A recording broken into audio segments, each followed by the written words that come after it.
Halo Dinas Malam. Oh iya, dokumennya sudah ada di pos ya? Oke, baik.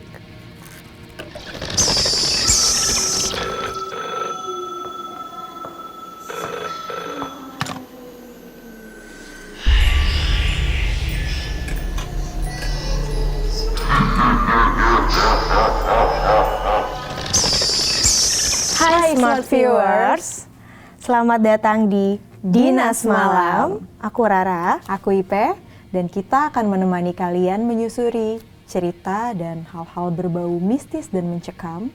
Jadi, supaya kamu nggak ketakutan sendirian, disinilah tempatnya. Oke, kali ini sudah ada seperti yang dilihat ya, Pe. Banyak banget dokumen-dokumen yang masuk dari klien Dinas Malam. Betul. Yang menceritakan tentang pengalaman mistis mereka ya, bisa dibilang mistis. Jadi kita sudah menerima beberapa surat dari klien kita. Kita sudah lumayan baca, screening, coba buat melihat nih cerita mana sih yang paling menarik gitu. Karena Rara sendiri kan juga tidak sensitif dengan urusan perhantuan, permistisan sama ya. laki juga nggak sensitif, coy. Beda konteks ya. Jadi mendengar hal-hal atau cerita-cerita dari klien-klien Dinas Malam ini seperti cukup excited gitu ya. Karena pengen banget nih baca. Karena dari Rara sendiri tidak pernah mengalami hal itu. Jadi ketika ngedengar dari orang, jadinya lebih bayangin gak sih? Semangat gitu kan. Oke, jadi gak usah berlama-lama lagi kali ya. Operasi Dinas Malam dimulai.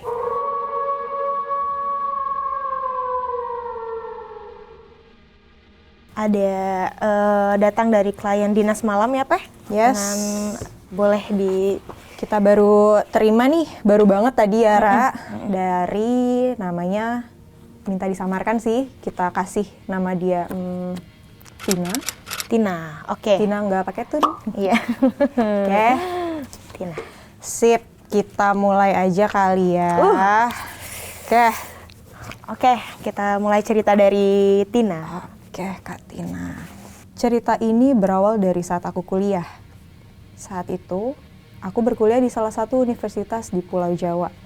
Kebetulan aku adalah mahasiswa rantau dari pulau lain. Dan ini adalah kali pertama aku tinggal jauh dari orang tua. September 2012, 4 hari menjelang orientasi mahasiswa baru, aku tiba di kota ini. Aku dan teman kakakku pergi berkeliling untuk mencari kosan putri yang sekiranya cocok. Sudah banyak tempat yang kami lewati, tapi tak ada satupun yang kosong. Karena mulai lelah, kami memutuskan untuk istirahat sejenak. Saat itu waktu menunjukkan pukul 2 siang. Tanpa sadar, pandanganku tertuju pada perempuan yang mengenakan alma mater sedang berjalan keluar dari salah satu rumah. Tanpa pikir panjang lagi, aku langsung menghampirinya. "Permisi Mbak," menumpang nanya. "Mbak tahu ada kosan kosong nggak ya di sekitar sini?" tanyaku. "Siapa yang cari kosan Mbak?" "Buat Mbaknya." "Iya Mbak, buat saya." "Oh, kalau kosan kosong sih saya kurang tahu Mbak. Kayaknya deket sini udah pada penuh deh. Tapi kalau Mbaknya mau ngontrak, di tempat saya masih ada sini yang kosong."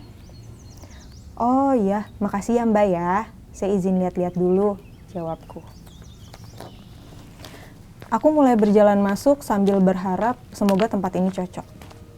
Setelah berkeliling, aku mendapati rumah ini memiliki halaman depan yang luas, mungkin sekitar 3 kali 4 meter. Di dalamnya terdapat pintu kecil menuju ke dalam rumah. Awalnya aku kira bangunan kontrakan itu seperti rumah besar yang berisi banyak kamar. Ternyata beda. Bangunannya memanjang ke belakang dan terdapat 4 ruangan, diantaranya 3 kamar tidur, 1 dapur, plus kamar mandi. Di belakang deretan kamar itu terdapat halaman yang luas. Di dalamnya ada kamar mandi kecil, dan di sebelah kamar mandi itu ada sumur. Ini boleh dibantu pakai ini nggak sih, kayak petanya gitu, nih lumayan rumit ya. Ini ada sih di attach sih sama dia, nanti kita munculin ya. Ting gitu. Dan ada sumurnya juga ya. Aduh kenapa ada sumur, tolong. Masih ada sumur ya zaman sekarang. Kalau kertasnya bergetar berarti Silakan lanjut ya. lanjut. Singkat cerita, akhirnya aku memutuskan untuk mengontrak di sana. Ada 3 orang yang menghuni kontrakan itu termasuk aku. 2 orang lainnya adalah seniorku di kampus yang sama. Sebut saja Kak Dina dan Karini. Kamar paling depan diisi oleh Kak Kak Dinda. Kak Dinda ya, sorry nih. Kamar paling depan diisi oleh Kak Dinda. Kamar kedua diisi Karini dan kamarku berada di paling belakang, tepat di sebelah dapur dan kamar mandi. Oke. Wow. Kehidupan selama di kontrakan sangat nyaman. Kak Dinda dan Karini ini teman sekelas. Mereka sering membawa teman-temannya dan mengajakku bergabung. Aku spill dikit ya tentang mereka. Jadi Kak Dinda tuh anaknya agak tomboy dan artsy banget. Jadi nuansa kamarnya banyak lukisan-lukisan gambarnya. Sementara Karini sangat anggun. Anak seorang kiai yang memiliki paras yang cantik yang bikin dia jadi idaman di kampus. Oh iya, by the way, orang yang ngajak aku ngontrak di sini tuh Karini ya. Oke, Karini yang cantik. Kembang kampus. Kembang kempis. Oke, balik. Gak kerasa udah 4 bulan berlalu. Gak ada yang aneh dengan kontrakan ini, malah aku jadi makin akrab sama teman-teman kontrakan yang lain. Oh iya, di seberang kontrakan ada rumah Pak RT. Orangnya ramah banget. Beliau juga buka warung kecil di sana. Jadi kalau lagi mager bisa beli makan ya di sana, atau ya sekedar jajan-jajan juga bisa. Oh ya, enak sih. Betul, Pak RT. Bulan ke-6 aku ngontrak di sana, Kak Dinda tiba-tiba memutuskan buat pindah. Aku nggak tahu penyebabnya apa, padahal sisa masa kontrak masih lama. Walaupun kamar depan sekarang kosong, suasana di kontrakan tetap rame karena Karini masih suka bawa teman-temannya, begitupun aku. Berarti ini ngontraknya setahun ya? Kayaknya sih gitu deh. Kayaknya setahun ya. Kayak, boleh ya kita asumsi dulu ya setahun, soalnya masih sisa panjang banyak gitu. Oke.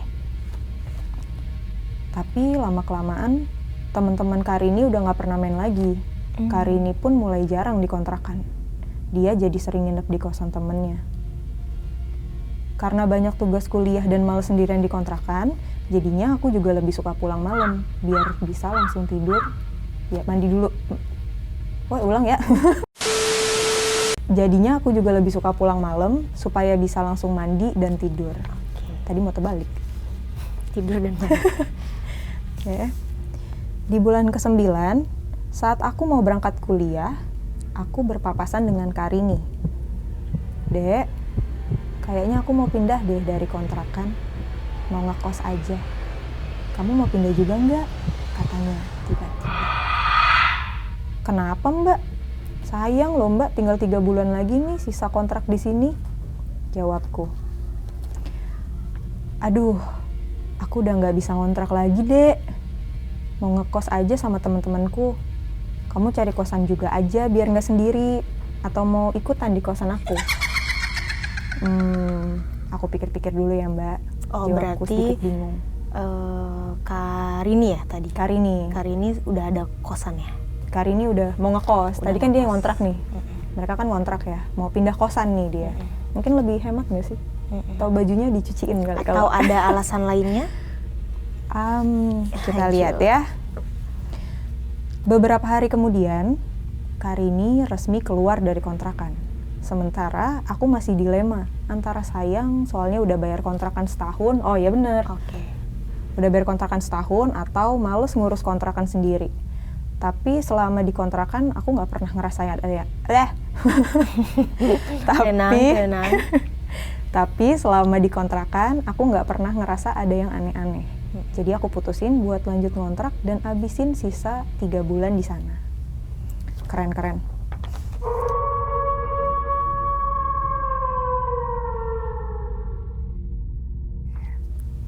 Malam ini jadi malam pertama aku tinggal sendirian di kontrakan. Sekitar jam 7 malam, aku pergi beli makan di rumah Bu RT yang ada di seberang kontrakan. Supaya nggak merasa kesepian, aku makan sambil nonton film di laptop kayak orang-orang. Ya iyalah. Iya.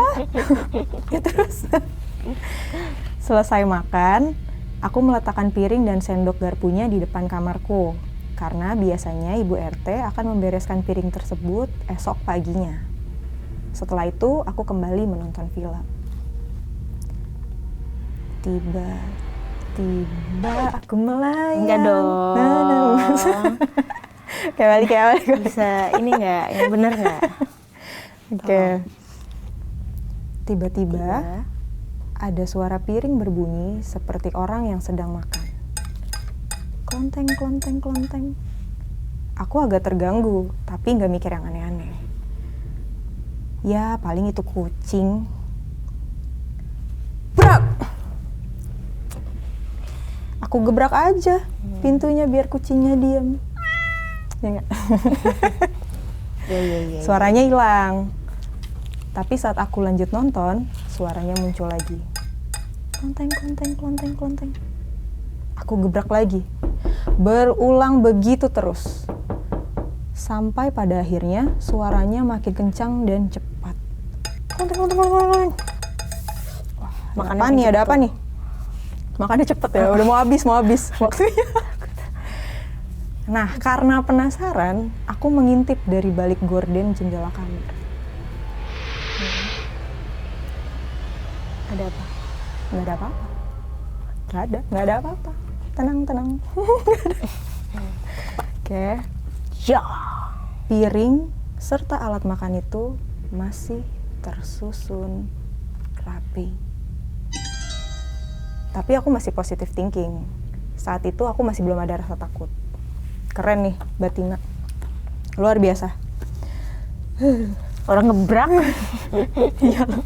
Takut galak ya dia. Iya. Oke. Aku tetap tidur seperti biasa. Tapi anehnya, setiap jam 3 pagi, aku selalu terbangun dan ketika lanjut tidur, aku merasa mungkin banyak yang bilang ketindihan. Wow. Leher biasa aja leher. Kenapa? Leher. Kan serius dengerin, serba salah deh. Ngalihin fokus.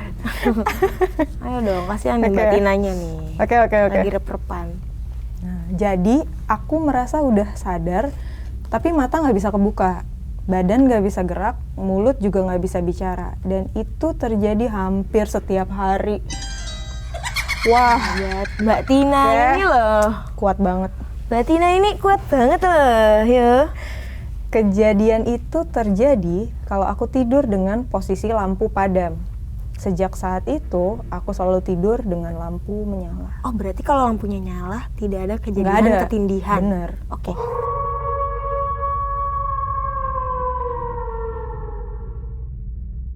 Hari-hari aku tinggal sendirian di kontrakan itu terus berlanjut. Siang hari aku sering ditemani oleh teman-temanku, walaupun malam harinya aku pasti sendirian lagi. Sampai pada suatu malam, aku mulai merasakan hal-hal yang aneh lagi. Saat itu sekitar jam 7 malam. Aku lapar dan sangat ingin makan sate. Karena penjual satenya agak jauh dari kontrakan, aku harus pergi mengendarai motor. Jadi, aku mengeluarkan motor sampai ke halaman depan dengan posisi mundur. Nah, tapi saat mengeluarkan motor, rasanya ada yang mengganjal di roda belakang. Mungkin batu gitu ya. Iya. Aku lihat ke belakang untuk memastikan itu apa. Tapi ternyata nggak ada apa-apa. Nggak keganjel. Nggak keganjal apa-apa.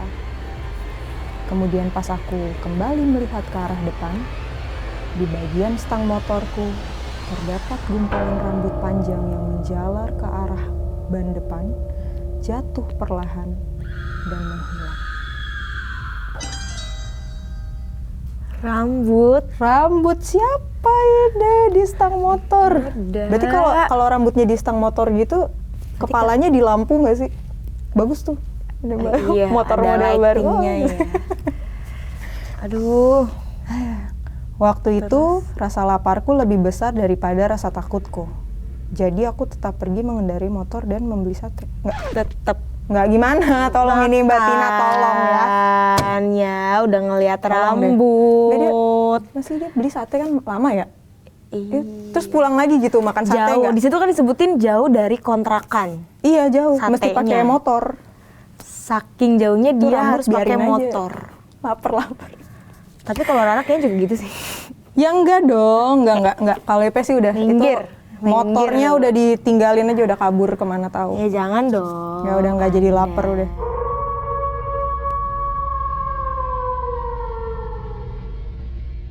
Malam berikutnya, kabarnya Bapak RT sedang sakit parah.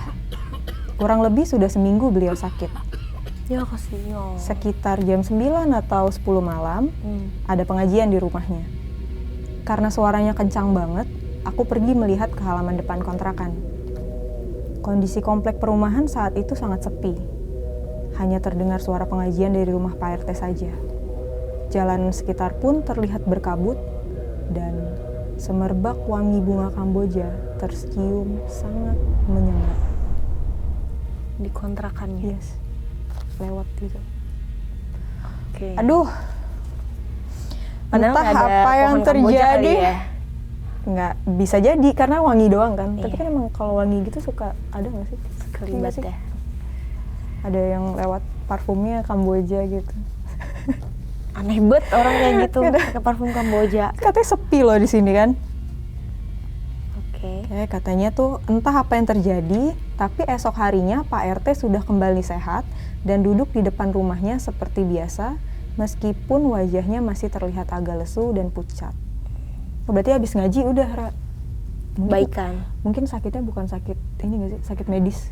Atau nggak sih sakit yang mungkin dikirimin sesuatu gitu yang perlu pakai di ngajiin dulu gitu loh. Oh iya bisa jadi. Kayaknya nggak sih?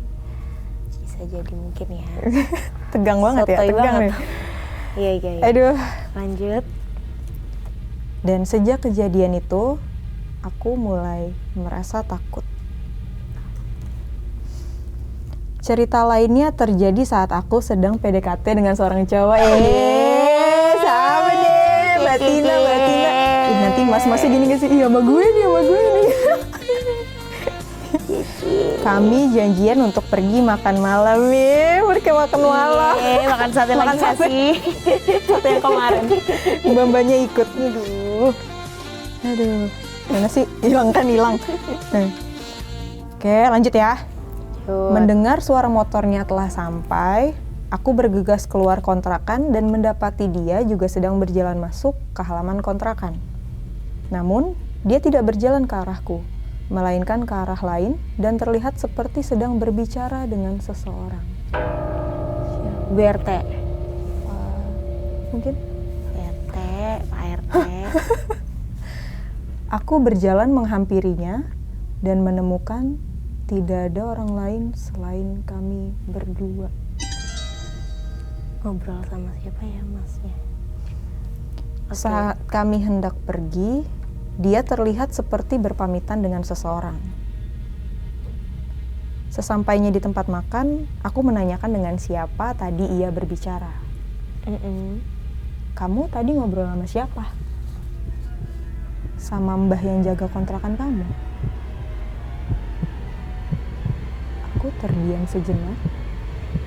Mbah yang jaga kontrakan kan baru aja meninggal.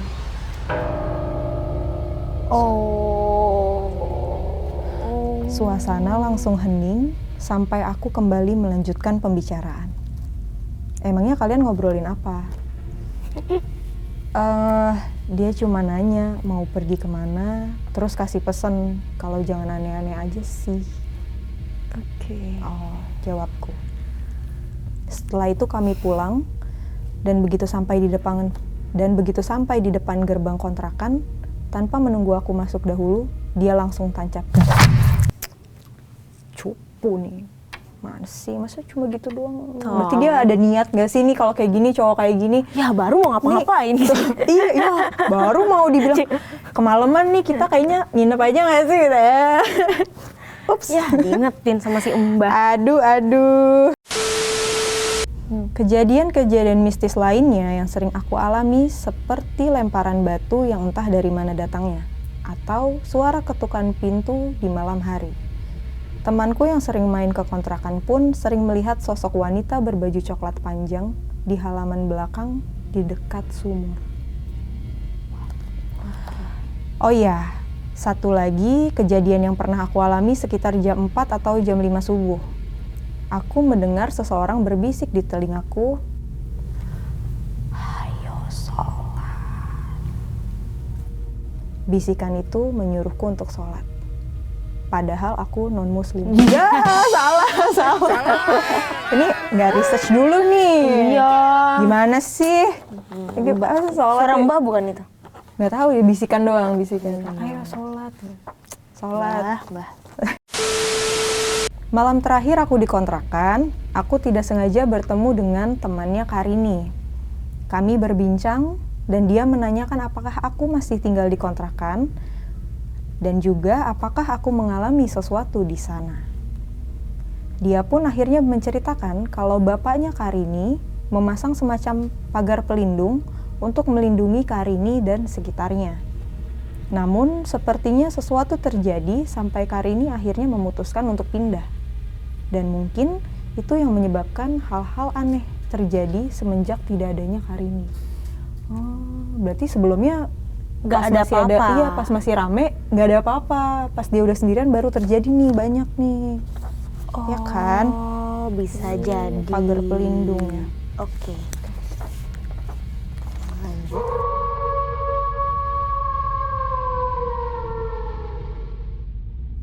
Paginya, aku mengunjungi rumah Ibu RT untuk berpamitan karena sudah menemukan tempat tinggal yang baru. Kami berbincang sedikit karena Bu RT terlihat penasaran dengan alasan aku pindah. Aku jawab sejujurnya, selain karena masa kontrakku habis, aku juga mengalami banyak gangguan dan hal mistis selama beberapa bulan terakhir. Mendengar jawabanku, Bu RT mulai bercerita kalau bangunan rumah itu sudah kosong selama 3 tahun sebelum akhirnya dijadikan kontrakan. Oke. Dulunya, kontrakan ini sempat dihuni oleh sepasang laki-laki dan perempuan. Aku nggak tahu dan nggak yakin tentang status mereka, apakah mereka sudah menikah atau belum ya. Disclaimer nih dia nih. Suatu hari, terjadi pertikaian yang lumayan hebat, sampai membuat warga sekitar berkumpul. Entah apa yang merasukimu. Enggak dong. Bukan ya, tulisannya entah apa yang terjadi. Apa yang terjadi? Entah apa yang terjadi dan menjadi penyebab pertikaiannya. Para warga akhirnya mengusir pasangan itu dari sana. Usut punya usut, ternyata perempuan itu sempat hamil dan sepertinya telah melakukan aborsi. Oke. Mungkin itu sebabnya aku pernah menemukan potongan baju bayi saat membersihkan rumput di sekitar sumur di halaman belakang. Ada lagi ternyata penemuan. Ternyata sampai belakang masih ada ya. Masih ada kejadian Baju penemuan bayi, berarti dikubur gitu. Wah, gila Berarti sih. seseorang perempuan ini berarti dia sudah mempersiapkan kelahiran anaknya nggak sih? Bisa jadi. Soalnya kan ini potongan bajunya udah ada gitu. Iya, Bajunya udah atau- disiapin kan berarti. Ya, atau itu potongan bajunya disiapkan oleh yang lain. Gimana? Disiapkan oleh mbah. Mbahnya menantikan cucu. Iya, menantikan seseorang. Wah, ini sejujurnya Sudah selesai ceritanya berarti? Udah selesai guys. Oke. Ceritanya sampai di sini. Oke. Tapi ya Mbak Tina ya, tolong itu beli sate tetap nggak masuk sih di saya bener-bener kayak tolong ya Mbak Tina, nggak ada Ya tuh beli apa-apa sate. dong, namanya juga lapar. Enggak, tapi bisa ya masih lapar gitu udah lihat rambut. Ya gimana, daripada tidak makan, daripada dia kelaparan, nanti dia tidur, terus rep-repan lagi, makin rep-repan, udah lapar, rep-repan, ya Allah kasihan Ayan. banget. Enggak dong. Ya kan Mbak Tina, ya Aduh, kan, nggak apa-apa keren dong. di situ Vira. Ini keren banget ya. Iya, dan apa ya, cukup intens banget nggak sih? Ini Sangat detail intens sih, malah. detail gitu dia. Si Penggambarannya penghuni bagus. ini sangat intens menghantui Mbak Tina Yes. selama di kontrakan itu. Ya, sejak dan Mbak Tinanya sendirian gitu, ya kan? Dan cukup mengganggu ya, cukup sangat mengganggu. cukup mengganggu Nih, banget. Ini bener deh, Mbak Tina nih rapi banget loh. Kita bacanya enak dan wah, ceritanya detail. Dia tadi dia ada nyelipin yang itu tuh, si penggambaran petanya juga sampai digambarin gitu. Nih, Iya. kita seneng banget sih bener-bener baca cerita yang ini, banyak banget nih plot-plotnya ya. Jadi nggak salah ya kalau Yes. kita membacakan cerita dari salah satu klien Dinas Malam yang cukup menarik dan menggugah semangat perhantuan kita ya. Yes. Oke, jadi mungkin jangan lupa ya teman-teman kalau misalnya yang ada cerita Mau share juga nih, mau kita baca lagi gitu. Siapa tahu nih cerita gue nih gitu kan. jangan lupa Like, comment, share, subscribe, dan nyalain lonceng notifikasinya. dan operasi malam ini Ditutup. ditutup.